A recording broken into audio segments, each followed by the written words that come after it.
Hello guys, सुप्रभात। मैं दामोदर शर्मा। आज 22 अगस्त 2020 के टॉप 10 करंट अफेयर की चर्चा करेंगे। मित्रों, 22 अगस्त के लिए पहला क्वेश्चन है, हाल ही में जारी स्वच्छ सर्वेक्षण 2020 के परिणामों में शीर्ष पर कौन रहा है? कल ही 2020 के स्वच्छ सर्वेक्षण के आंकड़े जारी हुए हैं। उसमें भारत का सबसे सुंदर शहर वापस इंदौर आया। चौथी बार इंदौर ने प्रथम स्थान प्राप्त किया है। प्रथम स्थान पे इंदौर है, दूसरे स्थान पे सूरत है और तीसरे स्थान पे नवी मुंबई है। ये इम्पोर्टेंट क्वेश्चन है। आने वाली एग्ज़ाम मतलब लगातार 4 एग्ज़ाम में ये क्वेश्चन बार बार पूछा जाएगा। स्वच्छ सर्वेक्षण 2020 में प्रथम स्थान पर कौन आया है? वापिस चौथी बार इंदौर आया है। इंदौर भारत का सबसे सुंदर शहर है। रियल में इंदौर भारत का सबसे सुंदर शहरों में आता है। दूसरे स्थान पे सूरत है, तीसरे स्थान पे नवी मुंबई है। इंदौर का जो नगर परिषद है, इंदौर शहर की नगर पालिकाएँ हैं, वो स्वच्छता के मामले में बिल्कुल भी कतई नहीं बरतती है। एकदम स्वच्छ रखती है शहर को। अभी आपको और बताऊं, राजस्थान के भी आंकड़े जारी हुए हैं। शेखावाटी का सीकर प्रथम स्थान पे आया है।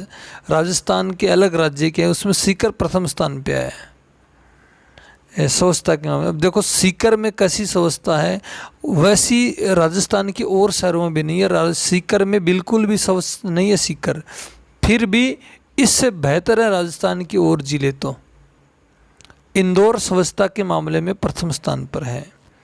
तो दोस्तों इसको याद रखना, इंदौर प्रथम स्थान पे है स्वच्छ सर्वेक्षण 2020 के अनुसार चौथी बार। दूसरा क्वेश्चन है, हाल ही में किसने भारत में कोरमो ऐप लॉन्च किया है? अभी हाल ही में गूगल ने लॉन्च किया है। ये कोरमो ऐप क्या चीज़ है? बेरोजगार युवकों को रोजगार के अवसर उपलब्ध कराने के लिए गूगल का ये रोजगार ऐप है, कोरमो ऐप है, जो अभी उन्होंने लॉन्च किया है। मित्रों, पूरी दुनिया में बेरोजगारी बढ़ी हुई है, रोजगार के साधन नहीं है, तो इसलिए गूगल ने भी ये पहल की है कि ज़्यादा से ज़्यादा युवकों को अपने स्वविवेक के अनुसार, उसमें जो कौशल है उसके अनुसार रोजगार मिले, और वो गूगल ने लॉन्च किया है। तो याद रखना, कोरमो ऐप किसने लॉन्च किया? गूगल ने। गूगल की बात करोगे, इसका हेडक्वार्टर कैलिफोर्निया गूगल का, और गूगल के वर्तमान में सीईओ कौन है? सुंदर पिचई गूगल के वर्तमान में सीईओ हैं। और गूगल की और बात बताऊं आपको, गूगल ने ही अभी पीछे सोशल डिस्टेंसिंग के लिए एक ऐप लॉन्च किया था, सोदार ऐप लॉन्च किया था। सोदार ऐप गूगल ने सोशल डिस्टेंसिंग का पालन करने के लिए किया गया था। तो आप इसको और भी याद रखना। अगला क्वेश्चन है, हाल ही में आई रिपोर्ट के अनुसार जैविक किसानों की संख्या के मामले में शीर्ष पर कौन रहा है? जैविक किसानों की संख्या के मामले में शीर्ष पर रहा भारत रहा है। मित्रों, आपको बता दूं, करंट जीके का इंपॉर्टेंट क्वेश्चन, भारत का पहला जैविक राज्य सिक्किम था। पूरा का पूरा सिक्किम जैविक कृषि करता है, मतलब रसायनों का उपयोग नहीं करता है। जो गोबर से बनी खाद है, जो किसान खाद बनाते हैं, उसका उपयोग करते हैं। रसायन का उपयोग नहीं करते हैं, उससे कृषि को बढ़ावा देते हैं। उसको जैविक कृषि के नाम से बोला जाता है। अच्छा, सिक्किम के बाद में दूसरे स्थान पे आया था त्रिपुरा। दूसरा भारत का जो राज्य था ना जैविक राज्य, वो त्रिपुरा था। और तीसरा उत्तराखंड था, जैविक राज्य उत्तराखंड है। अच्छा, राजस्थान का पहला जैविक जिला डूंगरपुर है, और डूंगरपुर में साबेला जलाशय है। साबेला जलाशय को जैविक तालाब के नाम से बोला जाता है। याद रखना, राजस्थान का पहला जैविक जिला डूंगरपुर है, भारत का पहला जैविक राज्य सिक्किम है, और जैविक किसानों की संख्या के मामले में भारत प्रथम स्थान पर रहा है। अगला इंपॉर्टेंट क्वेश्चन है दोस्तों, राजीव गांधी खेल रत्न पुरस्कार में दी जाने वाली राशि को बढ़ाकर के अब कितनी कर दी गई है? पहले मित्रों 7.5 लाख रुपए मिलते थे। अब राजीव गांधी जो खेल का सबसे बड़ा पुरस्कार है वो उसमें 25 लाख कर दी गई है। जिसको राजीव गांधी खेल रत्न पुरस्कार मिलता था उन्होंने आवाज़ उठाई थी कि इस खेल की जो मनी प्राइज है उसको बढ़ानी चाहिए। तो अब की बार 2020 में राजीव गांधी रत्न किसको मिलेगा? रोहित शर्मा क्रिकेटर है, विनेश फोगाट, रानी रामपोल, मणिका बत्रा टेनिस खिलाड़ी है और मरियप्पन हाई जंपर है। इनको एक साथ मिलेगा, मतलब 5 व्यक्तियों को एक साथ राजीव गांधी खेल रत्न मिलेगा और पांचों के 5-5 लाख रुपए बंट जाएंगे। तो 25 लाख रुपए इस राजीव गांधी में दिए जाएंगे। अच्छा, इसमें नहीं है, इसके साथ जो और पुरस्कार दिए जाते हैं उनमें भी बढ़ाया गया। बहुत इंपॉर्टेंट क्वेश्चन है, आने वाली एग्जाम के लिए इंपॉर्टेंट क्वेश्चन है मित्रों। राजीव गांधी में 25 लाख कर दिया 7.5 से बढ़ा करके। अर्जुन पुरस्कार जो अर्जुन अवार्ड मिलता है उसमें 5 लाख से बढ़ा करके 15 लाख कर दिया गया है। द्रोणाचार्य पुरस्कार जो मिलेगा, द्रोणाचार्य पुरस्कार में 5 लाख से बढ़ा करके 10 लाख कर दिया गया है। और मेजर जो ध्यानचंद पुरस्कार मिलेगा उसमें 5 लाख से बढ़ा करके 15 लाख कर दिया है। दोबारा देख लेना, राजीव गांधी खेल रत्न पुरस्कार में 7.5 लाख से 25 लाख कर दिया है। अर्जुन अवार्ड में 5 लाख से 15 लाख कर दिया गया है। द्रोणाचार्य अवार्ड में 5 लाख से 10 लाख कर दिया है। और मेजर ध्यानचंद अवार्ड में 5 लाख से 15 लाख कर दिया है, मतलब बढ़ा दिया गया है। और अब की बार जो राजीव गांधी खेल रत्न पुरस्कार मिलेगा वो कितने व्यक्तियों को मिलेगा? अब की बार 62 व्यक्तियों को मिलेगा, जिसमें 29 को तो मिलेगा अर्जुन अवार्ड, 13 को मिलेगा द्रोणाचार्य, 15 को मिलेगा मेजर ध्यानचंद और 5 को मिलेगा राजीव गांधी खेल रत्न पुरस्कार। तो इनकी राशि को बढ़ा दिया गया, 25, 15, 10, 15 कर दिया गया है। तो ये डिटेल आप याद रखना, आजीवन नहीं, आने वाली एग्जामों के लिए इंपॉर्टेंट मिलेगी। ये इस रत्न में ये राशि पूछेगा कि राजीव गांधी खेल रत्न पुरस्कार में कितनी राशि दी जाती है। अगला क्वेश्चन है, हाल ही में भारत सरकार ने बेरोजगार युवकों को रोजगार के अवसर उपलब्ध कराने के लिए कौन से पोर्टल का शुभारंभ किया है? नेशनल कैरियर सर्विस पोर्टल का शुभारंभ किया है। नेशनल कैरियर सर्विस पोर्टल है, इसका शुभारंभ अभी राजस्थान सरकार ने शुरू किया है। मित्रों, राजस्थान सरकार ने, भारत सरकार ने शुरू किया, राजस्थान सरकार ने इसको लागू किया है। नेशनल कैरियर सर्विस पोर्टल की अब चर्चा करोगे दोस्तों, ये भारत सरकार ने इसलिए शुरू किया है कि जो लघु उद्योग है, मध्यम उद्योग है, उसमें बेरोजगार युवकों को एक ही पोर्टल पर रजिस्टर करना होगा और अपने कौशल के हिसाब से रोजगार के अवसर तलाशेंगे। जहां अपने जिसमें कौशल है उसके अनुसार अपना रोजगार ढूंढ लेंगे। तो ये भारत सरकार की अच्छी पहल है कि नेशनल करियर सर्विस पोर्टल के द्वारा बेरोजगार युवकों को रोजगार के अवसर उपलब्ध करा रही है।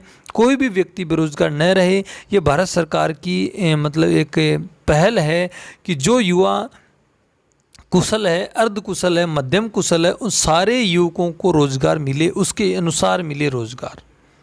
तो ये याद रखना, नेशनल करियर सर्विस पोर्टल है। अगला क्वेश्चन, हाल ही में पीएम स्वनिधि योजना के कार्यान्वयन में कौन सा राज्य शीर्ष पर रहा है? पीएम स्वनिधि योजना के मामले में मध्य प्रदेश प्रथम रहा। ये पीएम स्वनिधि योजना क्या है? जो रेडी वाले थे, ठेले वाले थे, उनको भारत सरकार दोबारा लॉकडाउन के कारण, जो 22 मार्च को जनता कर्फ्यू लगा था, उसके बाद 3 मई तक जो लॉकडाउन रहा था, उसमें जो रेडी वाले थे, जो ठेले वाले थे, जो सड़क के किनारे ठेले लगाते थे, जो सुबह से लेकर शाम तक कमाया ही अपने घर में खाते थे, उसका रोज़गार चला गया। उसको दोबारा से लगाने के लिए, दोबारा कार्य को शुरू करने के लिए पीएम स्वनिधि योजना के द्वारा स्ट्रीट वेंडर्स को 10,000 रुपये का ऋण दिया जा रहा था। और इस योजना में मध्य प्रदेश ने अपने राज्य में बहुत ही अच्छी तरीके से, अच्छे ढंग से लागू किया। तो मध्य प्रदेश पीएम स्वनिधि योजना को कार्यान्वयन में प्रथम स्थान पर रहा है। मध्य प्रदेश की जब बात करोगे मित्रों, मध्य प्रदेश की राजधानी है भोपाल। और भोपाल के बारे में मैंने आपको बताया था, भोपाल में एक ताल है भोजताल। याद रखना, भोजताल कहाँ पर है? भोपाल में है। भोपाल के मुख्यमंत्री शिवराज सिंह चौहान है। मध्य प्रदेश के मुख्यमंत्री, मध्य प्रदेश के राज्यपाल आनंदीबेन पटेल मध्य प्रदेश के गवर्नर हैं। मध्य प्रदेश की और बात करोगे दोस्तों तो मध्य प्रदेश में कान्हा नेशनल पार्क है, बांधवगढ़ नेशनल पार्क है, सतपुड़ा नेशनल पार्क है और पेंच नेशनल पार्क मध्य प्रदेश में पड़ते हैं। पेंच नेशनल पार्क। अच्छा दोस्तों, और भी इसकी खूब सारी बातें करोगे। मध्य प्रदेश के ने पर्यटन को बढ़ावा देने के लिए एक योजना शुरू की थी, इंतजार आपका। पर्यटन को बढ़ावा देने के लिए इंतजार आपका एक पहल शुरू की थी। मध्य प्रदेश में जीवन शक्ति योजना शुरू की गई थी, जीवन अमृत योजना शुरू की गई थी। आप पुराने मेरे करंट जीके की वीडियो देखते हो तो आपको याद होगा। ऐसे क्वेश्चन जैसे मध्य प्रदेश का नाम है तो मध्य प्रदेश की सारी करंट के जीके आपके दिमाग में आना चाहिए। यदि आप डेली वीडियो देखते हैं तो आपके दिमाग में बिल्कुल आएंगे।